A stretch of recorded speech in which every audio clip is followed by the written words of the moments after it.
welcome to All-Star InSights, all things youth baseball. I'm your co-host, Chris McKnight, along with my co-host, Coach Rock. How's it going today, Coach Rock? Going pretty well. How you doing today, Chris? Good. Today's broadcast is brought to you by Kids on First Foundation and Tuckahoe Sports. And today we have a really special guest, Pete Caliendo. Pete was a former USA national team coach. He's had the pleasure of traveling the globe to over 55 countries, spreading the great game of baseball. I've known Pete for a while. We worked together back in the early 2000s when he was the director, USA Baseball up in Wisconsin, and a couple of other states around there. And he's been involved in baseball his whole life. A lot of great articles that he's written. He's written a couple of books. He's got some DVDs out. So we're going to have a great conversation with him today. And welcome, Pete. Thanks for joining us today. Thanks, Chris and Rock. Look forward to it, man. You guys are rocking and rolling. That's what you are. Thank you. Appreciate that. So, Pete, we're going to start off today just really quickly. I know we talked a little bit about earlier about your background. Kind of just give us how your start. I know the really cool story when you started coaching at Mickey Owen Baseball School, and then progressing from there. But just give us a little background, and then how you got into the traveling piece, going around the world teaching baseball. Sure, and also thanks, guys, for having me on. It's a great honor. I know you have a lot of people to pick from in the U.S. and around the world, so I really appreciate it. It all basically started when I was young. I saw a Baseball Digest article, which for some listeners, they may not know what Baseball Digest was. It's an old baseball magazine, and they had publicity, and one of them was what you mentioned, was Mickey Owen Baseball School. As an average to below average player, I wanted to get better. So I asked my parents, being from Italy, didn't know much about baseball. I said, I'd really like to go to a baseball school to get better. Funding wasn't always there, but whatever my parents could do, if they saw a passion in me, they would do their best to allow me to do it. And I went to Mickey Owen Baseball School. It all started there. It started as a student, counselor, and evolved into assistant coaching at a young age, 17, where you're working with the 5s to 12-year-olds. And then it got into the director position, where you're now heading up certain programs. Had great mentors there because I was always there with older guys. And then next, everything just snowballed from there. And then it went all the way to what you talked about, Chris, international travel. My first trip internationally, folks, you may not know this. I'm not sure many people did this. At 3 years old, my parents sent me to Rome to live with my grandparents. And no, they did not go with me. And no, I was not traveling by myself, but I did have a flight attendant next to me the whole trip. And I lived there for 3 to 4 years. My first language, Italian. That helped me evolve around the world also, because it helped me with Spanish and other languages. And it just, snowballed from there, guys. And it was just with luck, hard work, great mentors. I got to do so much in the game. Now it's been over 4 decades, and it's hard to believe because, you just don't know where life is going to take you. And it just took me in a way where I got to see the world because of baseball. How do you approach team culture and leadership within team dynamics or in the clubhouse? Yeah, you know what? That's a great question. I'll tell you why. Because, I know we focus a lot on fundamentals, and fundamentals, folks, are important. Don't get me wrong. I mean, you need to work on fundamentals. But, that culture aspect and how you create that is so critical, because I've worked with a lot of European players, and sometimes I'll give you the hardest part of it. A lot of times I may only have players for 2 weeks or 1 week, and you got to gain that respect, and you got to develop that culture, whether it's in the clubhouse or whether it's on the field. And I think you involve the players in that. I think we fail sometimes. We try to set the culture only ourselves. But, I tend to ask the players a lot of questions, what they're looking for, what they'd like to have in the clubhouse. Try to get their feedback on what kind of, what rules they might want to have. Ultimately, yes, I'm going to make that final decision. We're going to have certain rules set up. But the culture really, to me, comes down to, like anything else. You look at an Italian family, and I'm sure there's a lot of families like this. It's about caring. It's about caring about your players. It's about players caring about, if the players think you really care about them, and they know that you care about them, they're going to transfer that to the other players also. So they're going to care about their teammates, their people they're working with. Also, you build a culture by respect of the game. I think we're getting away from that a little bit. I had a rule. I never swore as a coach. Now, I know a lot of coaches are going to, disagree with me possibly, but especially younger players, I never used profanity. If I did, I apologized. Sure, in pro ball, we tend to use it a little bit more, but that's, internally, and it happens. But sometimes you get mad. But that's one thing.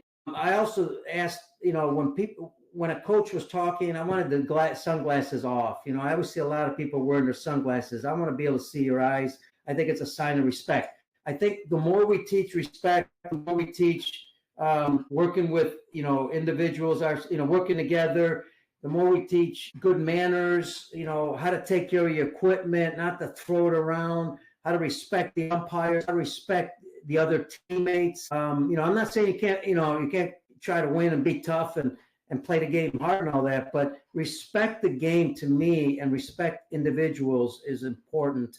And that's how I approached it. If you read a lot of great leadership books, you'll see, the famous book out of New Zealand with the I think the All Blacks, which is one of the top, not football, rugby teams in the world. One of their leadership roles is that their seniors, their top players, are the ones who clean their clubhouse, are the ones who clean their dugout. It's not the freshmen, it's not the young kids.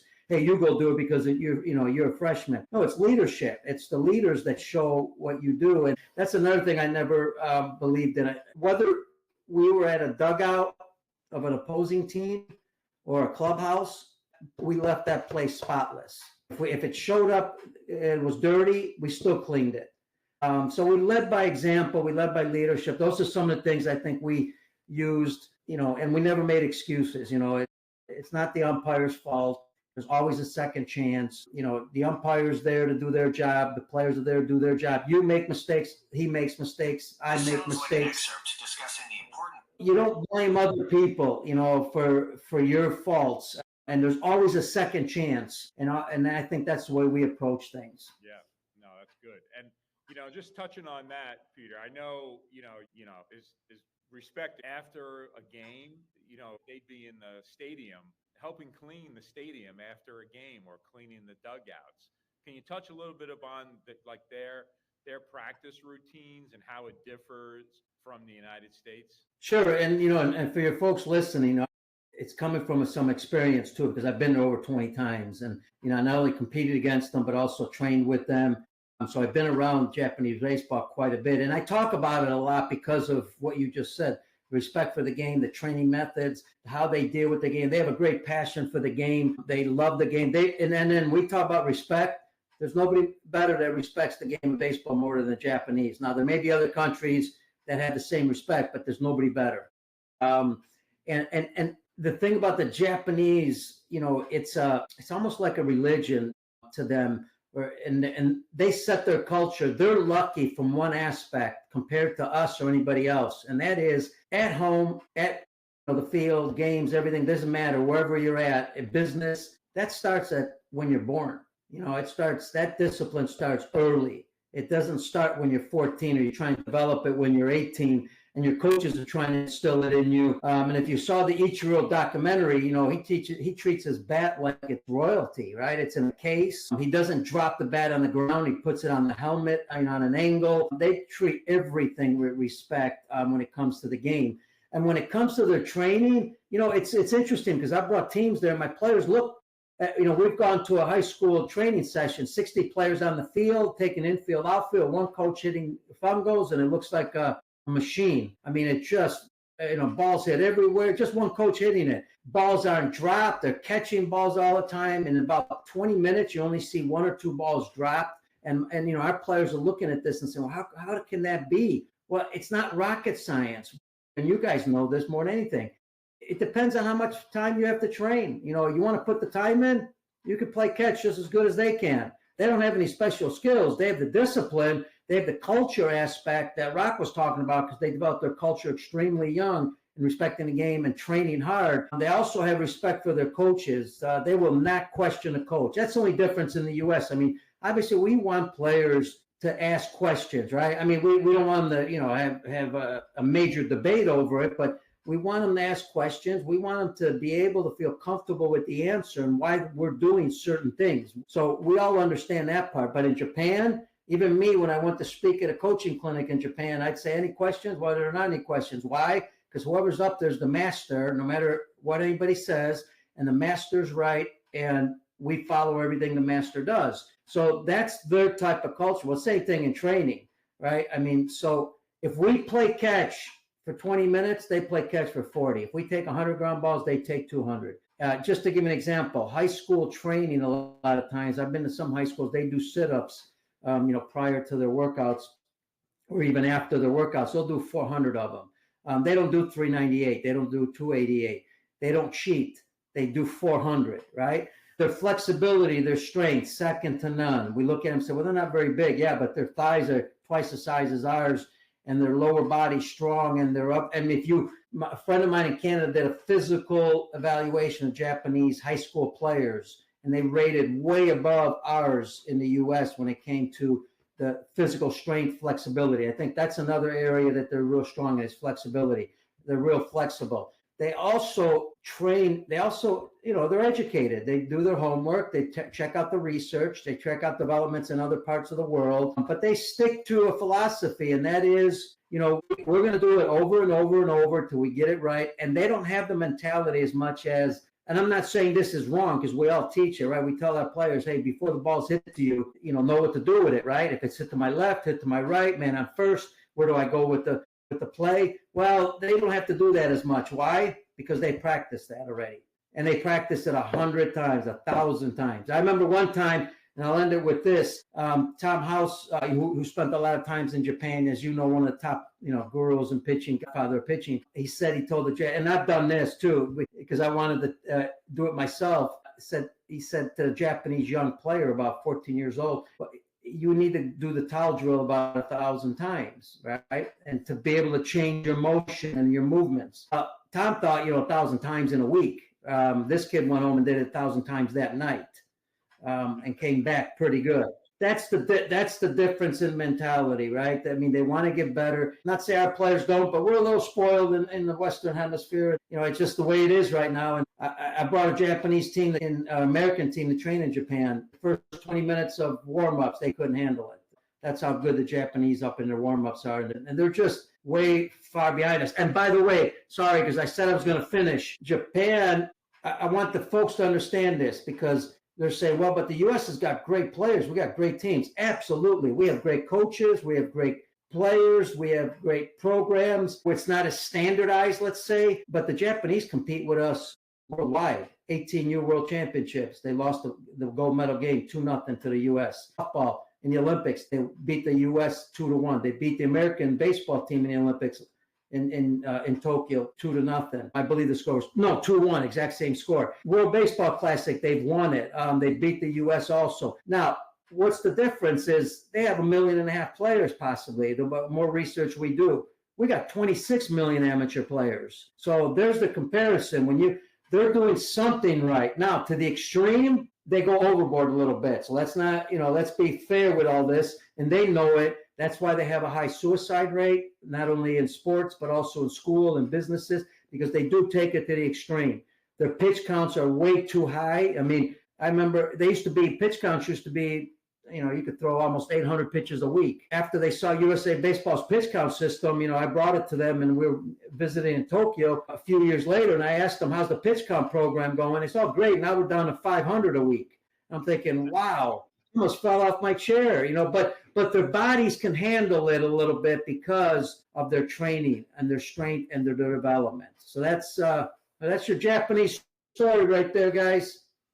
Appreciate that. What's the biggest mistake you see young? I think, and again, I did a lot of long talking in Japan. I'm gonna keep this shorter so we can get to more questions. I think we make a mistake in two areas. We don't train players enough in the mental part of the game, and dealing with failure. That was my problem. At first, I had no skills, and then I couldn't deal with failure. Gee, I picked a great sport to play, right?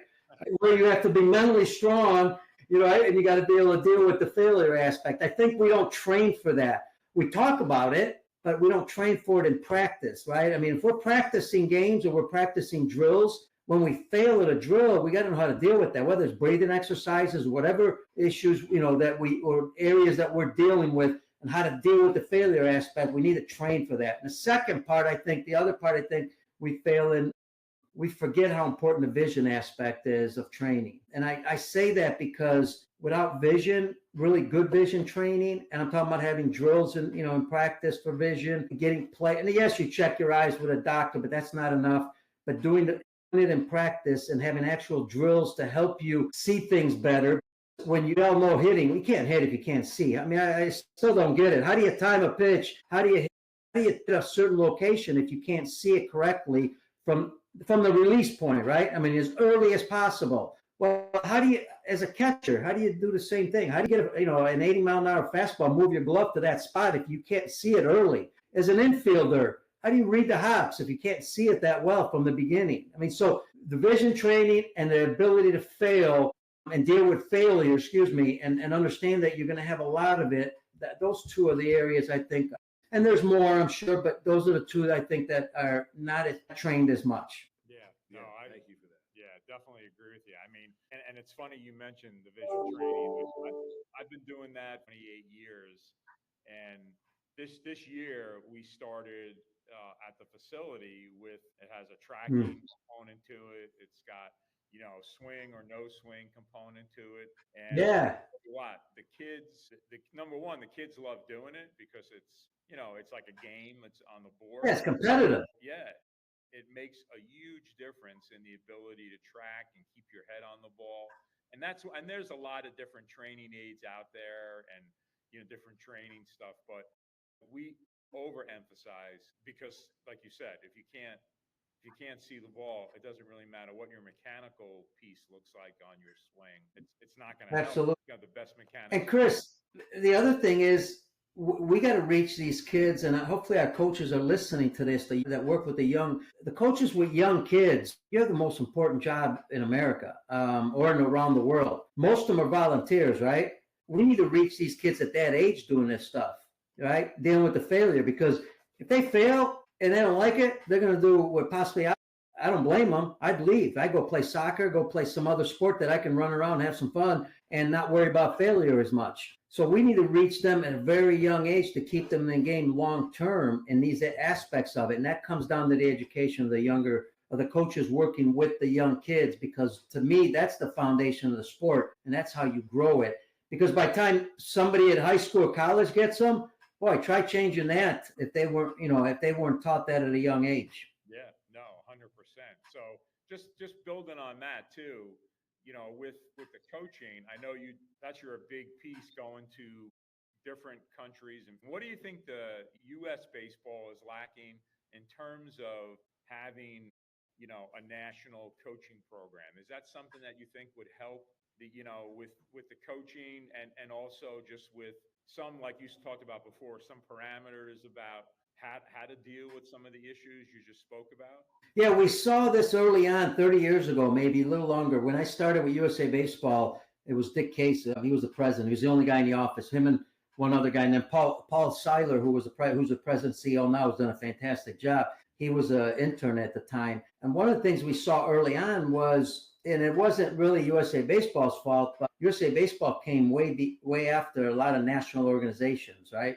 By government, by an act of Congress to set up a national, body. By then, you'd already had Little League Pony and a lot of national organizations developing the sport, growing it and doing all kinds of things. So and USA Baseball really didn't have the authority to. I thought they did at one time, but they really didn't have the authority to have a mandatory coaches education, because we have stressed mandatory coaches education at the youth levels. And that means helping people that are volunteering their time. I mean, hours and hours and hours after going to work, right? And helping them become better coaches, not asking them to buy things, not asking them to go out and do all kinds of stuff, but supplying the proper information, just like soccer did when they first came into the U.S., right? They introduced the videos, the DVDs, the training methods, the skills, the practice organization, and they laid it out, which is a little easier in soccer, but they laid it out for the parents that were coaching, and then you saw the sport exploded for two reasons. One, they did a good job with the foundation of it, with the coaching aspect.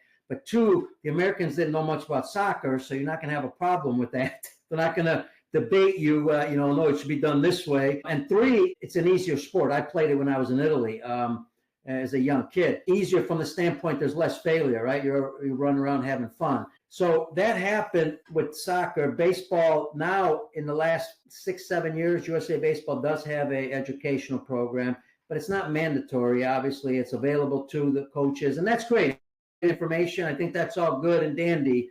I think one thing we fail in, and this is the key to me to keeping kids in the game as long as possible, the two aspects of it. And you asked what we can do better, right? In the U.S. and with even USA Baseball or anybody else, the governing body of the sport. All governing bodies of a sport have a responsibility to educate their coaches, and they're doing a better job now.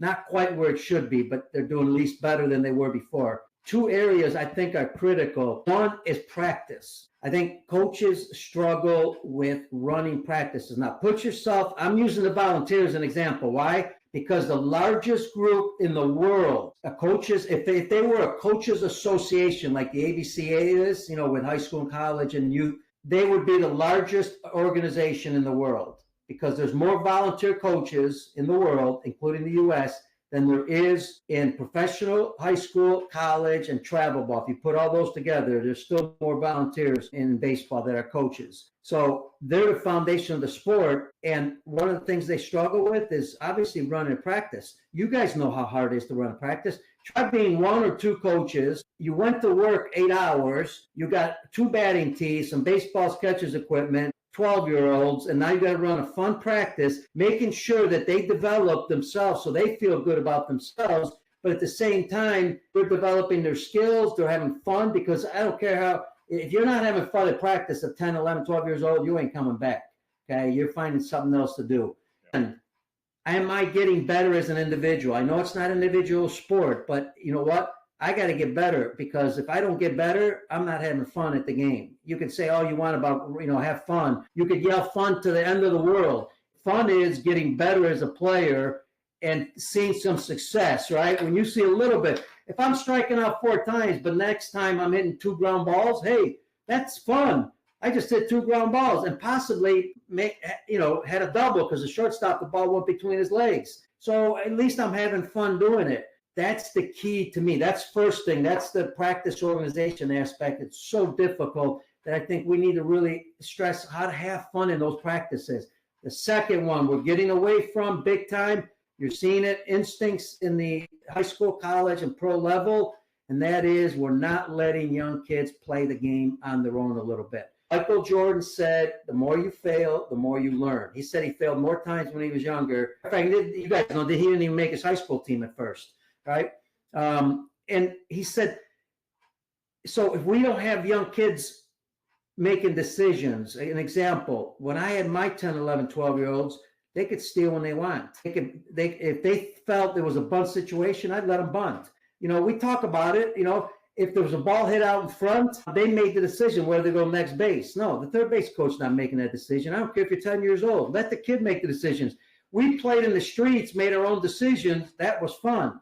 Right? We played at the ballpark. We had no coaches. That was fun, because we got to make decisions. That's how you learn from your mistakes, right? You talk about it afterwards. How did why did you make that decision? So to me, I'm not saying they got to run the whole game, but pick certain things where they can make decisions and enjoy the game. Rock, sorry, go ahead.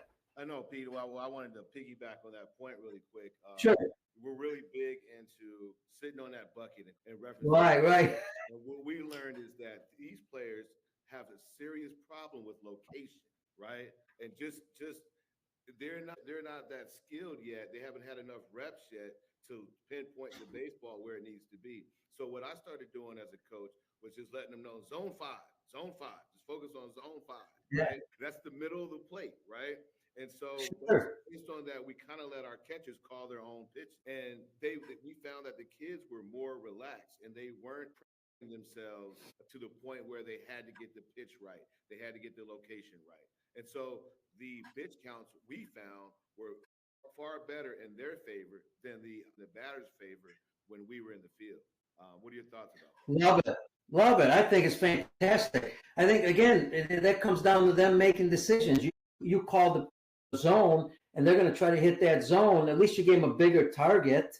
And then the other aspect of that is, too, isn't it? It's kind of a running joke in some ways because you hear it a lot. You'll ask somebody, what's the most important part of the game? They'll say pitching. And yet they don't work on that aspect more than other areas. We all know it. I mean, come on, watch the World Series most of the time in the playoffs. Good pitching stops good hitting. If that's the name of the game, then we really need to focus on, like you said, the pitching aspect. And I think one mistake we also make, and I'm not saying everybody, I'm just saying in general, I've made this mistake too. In the off season, I think we need to give them a little time off, but also when you come back and do the pitching aspect, if you're throwing on flat ground, that's fine. You don't need to throw on a mound early on. You can work on your mechanics, you throw to a catcher. But I think the mistake we make a little bit is even indoors, sooner or later, and the coaches have to determine the time when they do this. That is, start putting hitters at home plate. You've seen in the last 8 years, Major League teams putting hitters in with pitchers in practice. They never used to do that, ever. Now, we were lucky, Mickey on baseball school, we did it for a long time. But doesn't that make sense? Because you don't have to have the hitter early, like close to home plate right away. It could be a little further because it's early, but at least there's a hitter there. Then next week they get a little closer, then a little closer. And then even in the bullpen before a game, if you got a 12-year-old team, there should be a hitter in there because you're asking them to go at home plate, preparing for that guy at home plate, but you're not getting them ready in the bullpen for that. So I think, all that kind of stuff we're talking about, that's all development, and that's all going to help coaches become better. Folks, if you're a good coach, you can teach them all how to throw well, and if they can throw well, they can all pitch. Now, they're not all going to pitch against the best team, the best batters. They can pitch against 7, 8, and 9 batter and give them a chance to pitch a little bit, right? You can be selective. You can save some pitching that way. I just think you need to teach your younger players, and pitching's fun. So now here we go again. That young kid gets to pitch, even if it's one batter, I don't care. But he gets up there, gets to pitch to one batter. As long as they know that ahead of time, they'll understand that's what they're preparing for. And then you can give them some goals too, Rock. Hey, I know coaches that say that inning, 10 or less pitches, you get to pitch another inning. Whoa! Now they're going to focus a little bit more on strikes because they want to keep pitching, right? Sometimes incentives, but train them with those incentives in practice. Those are things, and then I'm sure there's a lot of great ideas, but those are some of them that coaches can do. One thing real quick that I've got to get out. What do you say that tries to satisfy every parent on a team that thinks their kid should be out there 24/7? Yeah, that's a struggle, boy. I mean, we all fall into that gap, don't we, a little bit? Even I've fallen into that before. To me, comes down to education. Look, here's how we dealt with our clubs, and to see if this makes any sense. First, and I'm sure you guys do this, so I'm preaching to the choir here, but I'm hoping that there's coaches listening, maybe that don't do it, that gives them an idea to try to do this. First thing is you've got to have confidence in yourself as a coach. That's the first thing. And you got to show confidence, right? Now, you can also show that, hey, I made mistakes, and people will respect that. If you admit mistakes, that's good leadership. Next is we have our team meetings before the season starts with any team. Doesn't matter what the team is, parent, players. And in that aspect, that's where you're talking to the players and to the parents, right? And what are you stressing? A couple things. One, you've got to make the team. You got to make the starting lineup. You got to set your rules a little bit. Not too many, but just let them know what the rules are. Then the other part is you're responsible for your development. We put too much responsibility on the coach. It's kind of like school. Blame the teachers, for a kid not doing well. Well, what are you doing at home? All right. Now, that's not how you're going to talk to parents, because what you're doing is you're talking to, some messages are going to the parents, some are going to the players, some are going to both. It just matter how they're listening. And that's the other part, is you got to make it dynamic. You can't be boring in a meeting, because they're only going to remember 10% of what you just said. So you better be a little dynamic in doing it. But then the other part is, you let the players know it's your responsibility to get better. So if you miss ground balls and you're failing at certain areas, then you got to practice on your own a little bit, because it's not enough just to practice with the team, right? In training, you got to do some things on your own if you want to get better and if you want to be in that starting lineup. So once you've set the ground rules, and then once you've set that in, you've talked about, you've talked about, these are the way it's set. We're going to do our best in playing, obviously the best players. We're also going to try to get some of the players in certain times, like they do in the big leagues, right? They put them in certain situations, certain times, certain innings, get them going and all that. And that's the best you can do, because once you start with that, you're always going to have somebody, no matter what, that's going to object. Now, send some internal messages out there on what you as a coach, I hope I phrase this right, know about the game. What do I mean by that? Especially dads. Dads always think because they played the game, they know everything about the game, right? Because maybe they were, I've had big league players that were, send their kids to lessons to me. But everybody, because we played it, we think we know the game. Well, sometimes, and then you have coaches that are dads, right? They might be coaches for youth teams that are playing on, but their kids are playing on your team. So you got to send them a message a little bit to let them understand that, hey, I got a pretty good handle on this. I'm always open for some advice, but I got a pretty good handle. How do you do that? You give them certain situations that they're not going to understand during that talk. And what do I mean by that? I'll give you an example. And I've had the same parents you had. We're in Dominican Republic and we're playing, and it's a tournament, and the teams never played together, right? So it was a team that we put together last minute. So there's a triple. The guy missed second base, right? So most people would, if the ball is dead, obviously they get on the mound, pitcher gets on the rubber, umpire calls time in, pitcher steps off, you throw to second, tag second base, say the runner missed second base, which runner, the guy on third. Okay, that's the normal appeal play. Well, we didn't do that because Mickey on baseball school, I went to umpire school there, so I had an advantage. I knew some rules. And so instead of throwing to second base, I yelled at my pitcher. I said, throw the ball at third, tag the runner at third, and tell him he missed second base. And he was a little confused because he didn't know, but he stepped off. He threw the ball at third. Unfortunately, he threw it to left field. So it was a mess, right?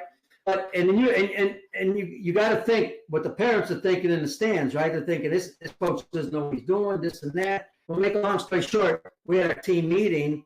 And I went over the rule. 100% didn't know what the rule was. Why did I throw to third? Because if you're playing me and you throw to second, my guy on third's running home. Because your second baseman, shortstop, they ain't thinking about their runner at third. They're thinking about the appeal play at second base. Well, my guy's going home. If they call him out, great. Okay, he's out. If there's only one out, that guy just scored. If there's two outs, okay, he scores. You got nothing to lose. So in that situation, I explained it to the players, but who was I sending the message to?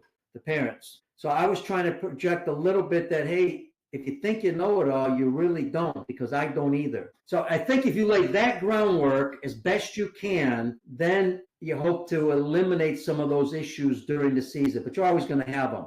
But you're at least you're eliminating so many of them, because if you don't, you're going to have a lot of problems. I hope I didn't jump off too much. I know I went on the Dominican part, but that's the way I would deal with it. Yeah, I think what you said earlier too about making things fun. We try to emphasize coaches, I care what they do, but something that ends practice on a high note, even if you were on them. Like last week, we had practice, and I guess a couple of guys, we were having a throwing drill at the end. It wasn't great, so if I would have ended practice right there, they would have walked away like, coach is not happy with the end of practice. But, and I wasn't. But at the end, we do this thing where I give a bone, whoever was the dog, I give a huge bone out to whoever is the dog of practice. Yeah. And the kids look forward Players to it. love that. That's something that they look forward to at the end. And again, I make sure everybody, we point out what they did or make sure they have some. But I think if you end it with a fun drill or give something like that, the chains are big. Look at the big leagues. One of the things that the Mets said, and again, I'm not saying this is the only reason they lost. One of their guys said, that the OMG sign that Glaciers used to do. He was like a Yeah. clubhouse, and they didn't have that this year. They didn't have that little extra swag. And again, not saying that contributed to their slump or their downfall, but even in the big leagues, you got to keep it fun. It's a game, and I think a lot of times parents and players just lose track of that it is a game. And yeah, Absolutely. but you want to have fun, when you're playing. When I first went from national team coach, which was very lucky. It was a lot of luck being that coach. When I went to independent ball, which is professional, and we were first in Northern League, was the first independent league. It was AA, AAA level. So we had AA, AAA, big league guys. I was scared to death, and I was 32, I think. I was scared to death to coach at that level. I was like, wow, what am I going to do at this level? I mean, I've been with 18-year-olds, younger.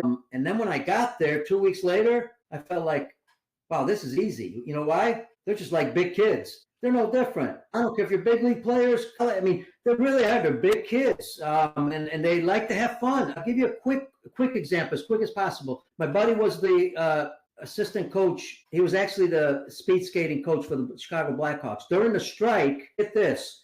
It's a great story. During the strike, I can't remember the year, Jonathan Toews, a Hall of Fame player, called him, and Kenny didn't know him at all, right? And said, listen, it's a strike. First of all, I hung up on him, if I remember the story right, because he thought it was me joking around. But he said, he called back. He said, Kenny, this is Jonathan Toews. We're on strike. We don't have everybody run our practices. We heard about you.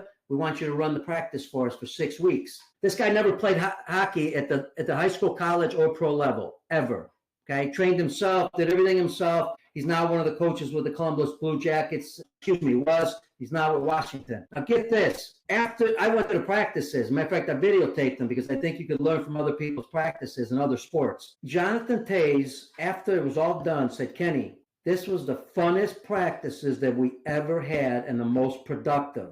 Now, why? Because they were drills, they were fun, they were relatable, and they were part of the game situations. So they were actually practicing what would actually happen in a real game at high speed. And think about that. A Hall of Famer telling them it's the funnest he's ever had. And that's what I'm saying is that, like you said, they like to have fun. Now, let me leave you with this, coaches that are listening and parents that coach. Please don't use the excuse of being a volunteer. We love that you're volunteers. We love that what you do. We need you. You are the foundation of the sport. But when you show up for practice, you better have a smile on your face. You better be happy. You better be energetic. And Chris and Rock, I don't know about you, but when I got done with practices with young kids, I was exhausted, even an hour and a half. Why? Because I gave it all I got. Now, yes, we do it for a living, and I'm asking a lot for a volunteer, but it's going to make your job easier, right? Coaches out there, if you're energetic, you're having fun, and you're positive, that's going to filter into those young players. They're going to be better as players. They're going to work harder. They're going to do things a lot better than anything than they've ever done in their life. So that's what I ask is do your best to be as positive as possible, because we all know when you're positive. And hey, we're talking about a negative person here, okay? I can be pretty negative. Italians sometimes can be negative, trust me. But when I hit the field, no swearing with young kids, and all the energy as possible that I can give till the end of practice. And then you want those kids, they're not going to tell you this, but you want those kids saying, hey, to themselves. No kid's going to come up to you and say, hey, great practice, coach. But I want that kid to say, man, that was fun. That was a great time. I want to go back. That's why practice is so important. Hey, Pete, we really appreciate you taking some time out today. I know I could probably sit here with Coach Rock and, pepper you with like another. Yeah, I took up most of the time. I didn't give you guys a chance to talk at all. No, hey, listen, this is great. I mean, this is really good info. And, we'll definitely have you back on again and dive a little bit more into some of the international topics and talk about a little bit more about the international players and some of the things you've seen too. But this is great points for our coaches, the young coaches that are listening, parents, and the players. We really appreciate your time, and thank you for jumping on with us today. Thank you, Pete. Well, thank you, guys. I appreciate it. And folks, the reason I go a little longer and when I answer a question is because if you give short answers, a lot of times you don't really get the substance of it. and you might misinterpret something that someone says. So I know short answers are better because you get more in, but at the same time, I'm worried about the substance sometimes. So Rock, Chris, thanks, man. I appreciate it. Great show, and thank you for having me, man. It was an honor.